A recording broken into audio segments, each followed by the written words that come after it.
Hi, I'm Eric, And I'm Heather. and we're pre-engaged. Welcome to another pre-engaged mailbag video.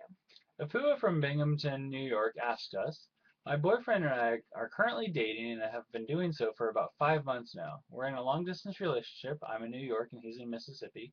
And though it's been tough, we love each other and really want to honor God. However, I have some poor examples of marriage to look to among my parents. What can I do to make sure that I don't imitate them?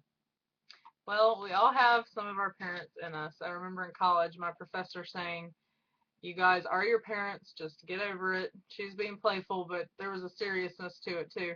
We all have things inside of us that we do naturally because we were trained by our parents. We can, however, change the direction that our lives are going. We can recognize the traits that we have that are like our parents that we don't like. We can choose to change those. Yeah. And I think the quote that those who cannot learn from history are doomed to repeat it applies here. Mm-hmm. So take some time and list the traits that you want to emulate from your parents and the traits that you want to leave behind. Ask your boyfriend to do the same and then discuss your lists because ultimately, a lot of people are like their parents growing up. I find myself doing some of the things that my dad does subconsciously. I think, Heather does some of the things that her mom does subconsciously. And so, we are a reflection of our parents, but we can take the good and move on from there. Yeah. And be accountable to each other. For example, like if maybe your mom tended to nag your dad and you hated that, let's just, let's say that you accidentally do that without realizing it to your boyfriend. If he has the ability, if you've given him the go ahead to kind of say, honey, I'm kind of starting to feel nagged, that's probably not your intention, it can snap you back out of that behavior and say, wait a minute, okay, now I recognize when I do it. I recognize kind of uh, what's going on with me, whether I'm tired or whatever, when I do it. And the more you practice not doing it, and the more that you see the signs beforehand, the less likely it is that you'll continue the behavior. Yeah.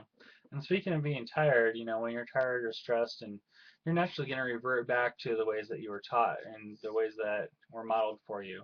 I know that Heather, one time said that, her mom did something with a chin thing, and she found herself doing the same thing, and so with another kid. And so, yeah, when you are tired and when you're stressed, your guard isn't going to be up as much. And so just know that, to effectively, glorify God in your relationship, it's going to take some good rest, which doesn't seem like a relational tip, but it really is. Mm-hmm. And then, if you are tired or stressed and that happens, recognize it, apologize to each other, give yourself some grace. We all do it, and we all have things that we want to change. For sure. And if you guys are determined that you're going to lead a God centered life and you spend time daily, weekly, if not daily, studying the Bible together, praying together, once you're married, and you choose the new normal, and you make it a point to have a new normal, then you are not doomed to repeat your parents' mistakes. Yeah. Ask God to give you the grace and wisdom to present a positive view of marriage to your future kids as well.